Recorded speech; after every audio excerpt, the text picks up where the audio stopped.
Okay guys, so I have acquired an engine. It's a 360 motor. Not gonna be a 390, but that's okay. The only difference is the crank stroke on that, I believe. But if you look right here, you see it says 360, it's a 74. I've already barred this motor over and it works. So this guy, I guess the story is the owner is now going to jail. He's got all this stuff here and his buddy's in charge of clearing it all out. So he sold me this engine for 200 bucks. I don't know if it'll run, but it feels like it has compression and it's not stuck. So it's better than what I got. So at least I can get some good heads off it or something. But yeah, there is tons of stuff here. Just tons, and a couple of dogs that kind of like me, kind of don't.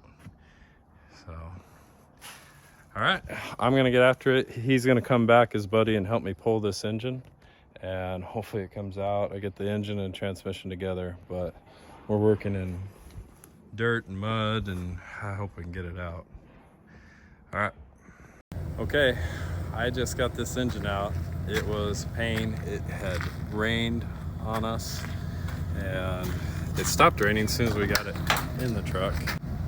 There it is. I had to go get a lift because his buddy couldn't get his lift here and blah, blah, blah. But now it's nice and sunny, but it was literally just downpouring here. You can see all the rain. And I had to put the truck in 4-wheel drive, just get back there. But I have got the engine and the transmission, even though it won't work for my application. It's got a 4-barrel exhaust or intake, so I'm gonna have to switch the intakes, but this is gonna work. All right, cool. I'm out of here.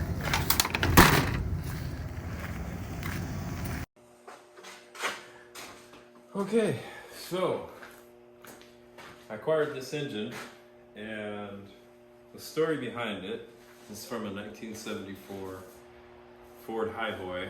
It does have the 360 sticker still inside, so it's not a 390, but it's a 360 and it'll bolt right in. The only difference is the crank and the stroke. Everything else is identical. It does have a 4-barrel intake, so either I gotta find a 4-barrel carb or just get an adapter for 2-barrel for now. We're gonna take this thing apart and see. I know it rolls over. We're gonna see if like all the valves are moving and push rods aren't bent. Let's see how it was taken care of inside the valve train here.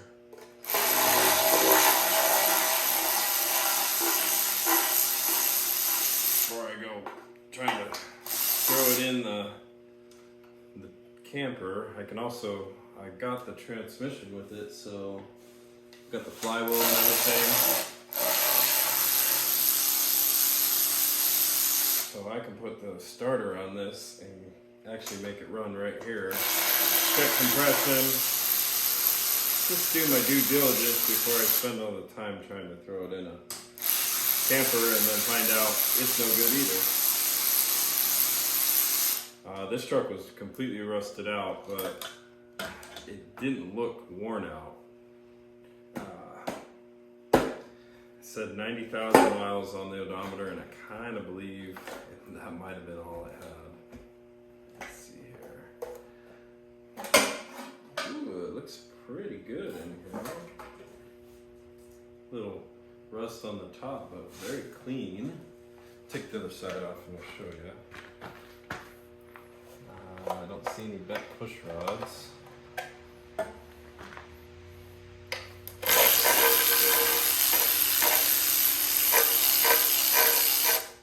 Pretty promising so far. So, story with this is I put an ad up on Facebook Marketplace saying wanted 360 or 390 engine. This guy says, I got one.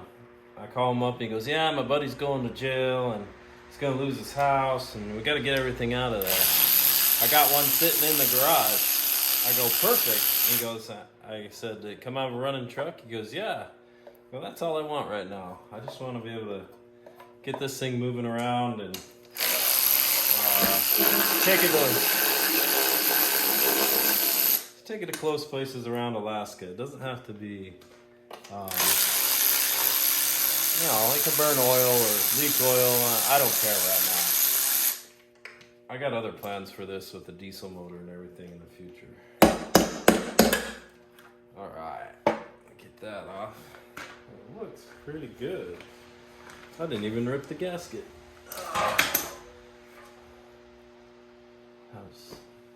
Guess we just leave it on. This is what blows me away is like these gaskets here are so soft, and in Arizona they crumble like the Dead Sea Scrolls. Just the heat just takes them all out. Look at that. I was able to get the whole thing off. I could silicone that back on if I wanted to. All right, you see in there? Let's take a look. Let's just take this off right now. This, I mean, I'm not worried about that. That's just from sitting in moisture a little bit. This looks good. It looks clean. Like maybe they changed oil like they should have. Push rods do not look bent.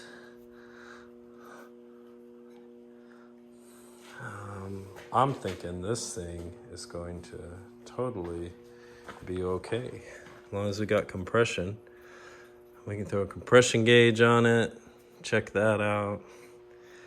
I don't want to take the intake off. That's why I either got to find a 4-barrel, so we got 4 holes here, or a 2-barrel adapter for a 4-barrel, because if you look at the intake, it's half of the head, and you have to pull all the valve train out to be able to take the intake off. That was kind of a bummer about the FE engines.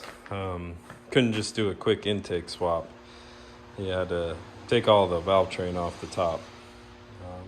So let's see, let's put it right here. We're gonna crank over this engine with a bar. You can see the valves moving. Yeah, that's pretty good. Good view there. So what we're gonna be looking for is everything here moving like it should. Try this. Looks good so far.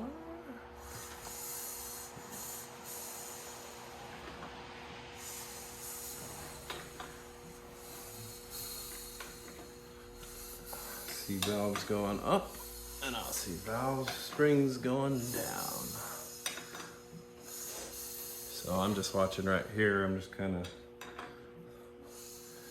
watching each individual one, make sure they do something, and move on to the next one.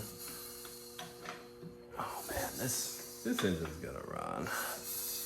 Unless it's got like, well, it's gonna run. It just might not run good. Maybe a burnt valve or something is possible. Let's see. So yeah, the funny story with getting this engine, so the buddy who's supposed to take care of all his friend's stuff while he's in court and probably going to jail, I don't know for what. This place is a junk pile of a place. It's just pigsty, trash everywhere. It's like the neighbor that nobody wants. And it's got 30 cars just strewn about.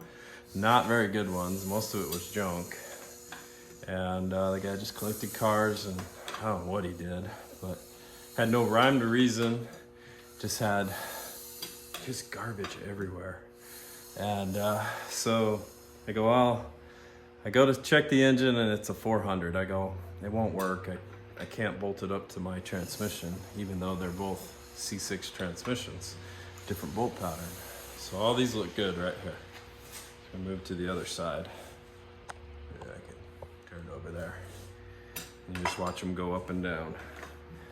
So I get there and he's like, whoa, I got some more trucks in the back. I'm like, all right, I'll take a look. So we walk back and there's this old 74 high boy there. Still got the hood on it, so promising. Open it up. Carburetor's already off of it, but he had put like a knee pad over it is what it was.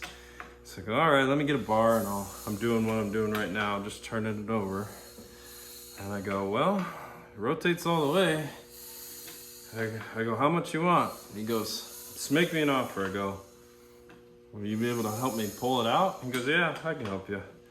I go, I'll give you $200. Yeah, he's on the phone with his buddy at court too. Like he's going into court for whatever he did.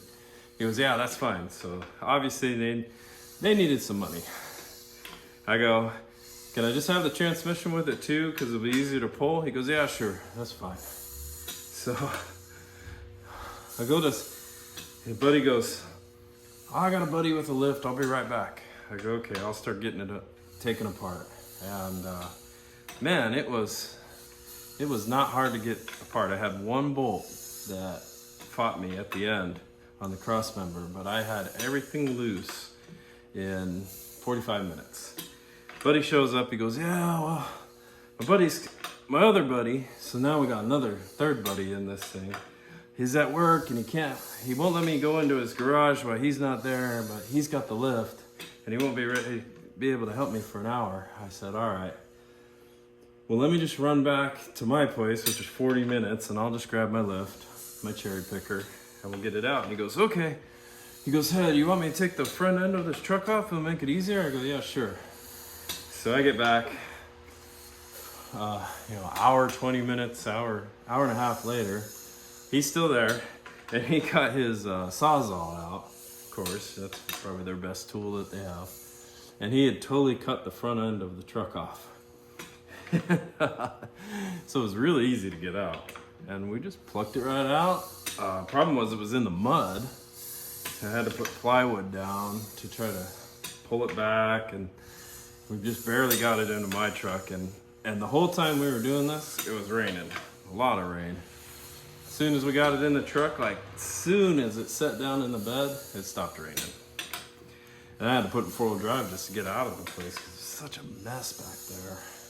Ruts, everything. Well, all these move, so I think this is a good engine. I'm pretty excited about this one. We're gonna just slap that in.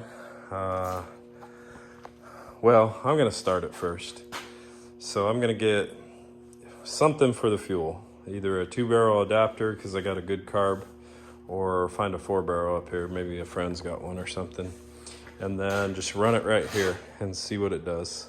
See if it smokes real bad or makes any weird noises. It wasn't over full of oil, so I don't think it's gotten any water in there. I'll just clean this up. That's not too big of a deal.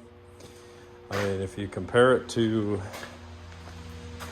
where's my other heads? Over here, that's bad. This is all bad. So that had a lot of water in it, as you can see right there. And then the broken valves and everything. So this is a win, I think. There's the other intake. Here's a 2-barrel adapter, or 2-barrel intake. So maybe a 4-barrel on a 360 might be similar to power of a 2-barrel on a 390. 30 cubic centimeters smaller. And then got a transmission out of it. Have no idea if it works. That might have been why they stopped the truck, but honestly, I think it was the rust. It had so much rust on it. And yeah, I'm excited for this. I think this is a win. We're gonna have this thing running before I leave and maybe go on a fun adventure if I can get the camper secured enough inside. All right, cool. All right, so I'm pretty excited. I found out that this is not a 360 engine, it is a 390 engine with valve covers that said it was a 360. I put a post on Facebook just showing it, and some of my buddies who are really good at working on engines and rebuild these engines a lot said Ford never made a 360 with a 4-barrel on it. So right here, being this is all factory, 4 holes meant that this could be a 390. So I didn't know how to tell. All I knew is that on the outside you can't tell, but on the inside the crank is different, has a longer stroke, and that's what makes it a 390. It's like a stroker engine.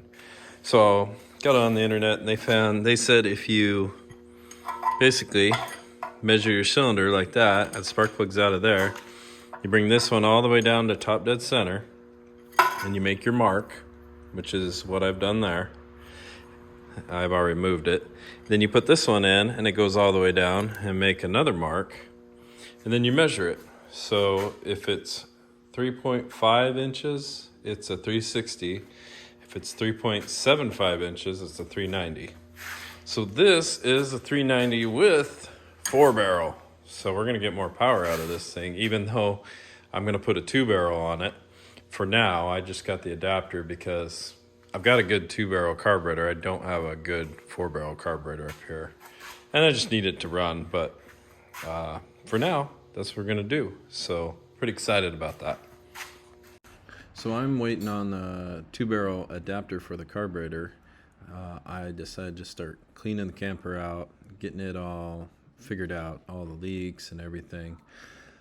So this is gonna show that part of it, and I should have that adapter in a couple days. And it gets pretty gross in here, so you will see. I've got lots of video of tearing this apart.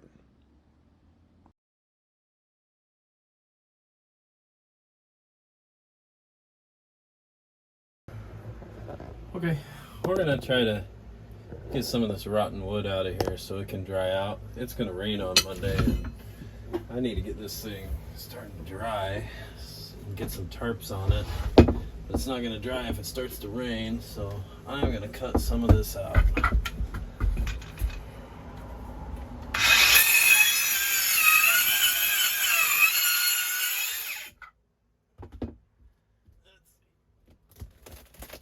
Pretty rotten. It's been sitting with this bad vent above it, just letting all the snow and water come in. Nice and black. Yeah. Oh. Heavy. There's supposed to be a support there. Nothing left. This happened in my other camper, and it was a 2004, and they didn't build it correctly from the factory, and it was leaking from day one, and I had all this I had to take out. So this is pretty normal with a Class C camper.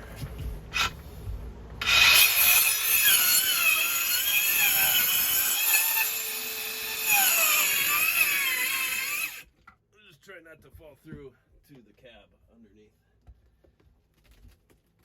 Still got some supports there. Okay. Come back down.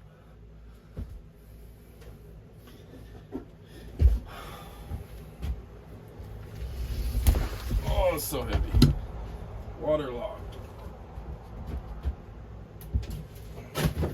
This would have taken. This will take forever to dry out if I didn't cut this out. Yeah, this whole floor is going to come out. Alright, there is the structure that basically holds above the cab. It's got things right here with a metal beam underneath, but yeah, it's just the aluminum under here. See? Right there. So I'm just going to get all this out. None of it's good. Walls aren't good either, but thank goodness this is aluminum. I think it's aluminum. No, these are metal. And so I think I can just kind of fix this from the inside. The outside I don't really need to do. When I did that one right over there, that has that, I forget what it is, kind of like a fiberglass board or something on it, and it on the outside, and it separates from the luan, the wood board, and so you have to glue it back on. But this is nice. The old style is not glued to anything, so you could just leave it there and just build on the inside. So I'm gonna get all this out. So I decided I'm gonna just rip out these right now too in the bathroom. I did the vent up here, but as you can see, there's not much there. There's not much holding it. So vent's there at least to stop more water coming in, and it's tarp now too. But Yeah, I need to get behind these walls so I can get all that done over there. Having this vent bad, that vent bad, it just did a number in this area. Luckily this isn't that bad back here. Structure wise and everything, this all seems pretty good. I'm just gonna leave it alone and just make sure it's sealed up through the seams, and I think it'll be fine. It had a little bit of water damage, but it's still pretty strong. It's just everywhere there was a seam, seems like water was coming through. Just never put the seam sealer back on it. And so I'm gonna do a time lapse of this so you can watch. All right, here's the aftermath. It's better than I thought. I knew this board was rotten from the other side, and that's one reason I need to get to that. Hopefully I can just slip it out, reattach some of these, but I'm hoping this one is going to be okay over here because I really don't want to get to that one. These are all rotten up here, which is too bad because I thought that beam right there was good because it didn't have any leaking on the seam, but the vent took it out. Maybe I can splice one in or something. But no, totally doable. Just that's gonna be the fun one right there. And I got it over there too on the door, and those kind of hold the structure this way than going that way, so I got to get those in good shape. You can see it over here right there behind that one, but I think I can do this all without peeling all the skin off the back side or the front, the outside is what I mean. And let's let it all dry out, and then we'll see what wood is good and what wood is not. But dang vents, they should just not put them in RVs. I think it just makes so much problems, as you can see. Well, this one was caused by, look at that wood. It just totally bent where that knot was, and then they had another knot over there. And then they just bowed from too much snow on it. And I guess that's just what's gonna happen. These things weren't built to last forever, that's for sure. But I'm trying to make them go. Thank goodness this is good back here. So I'll just reseal it on the top, call it good.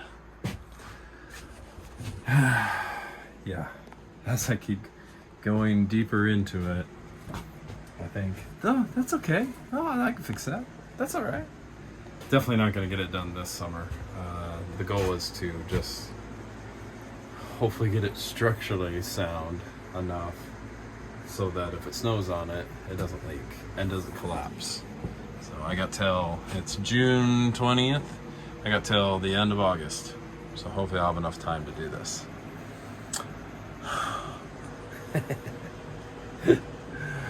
Projects, I tell ya.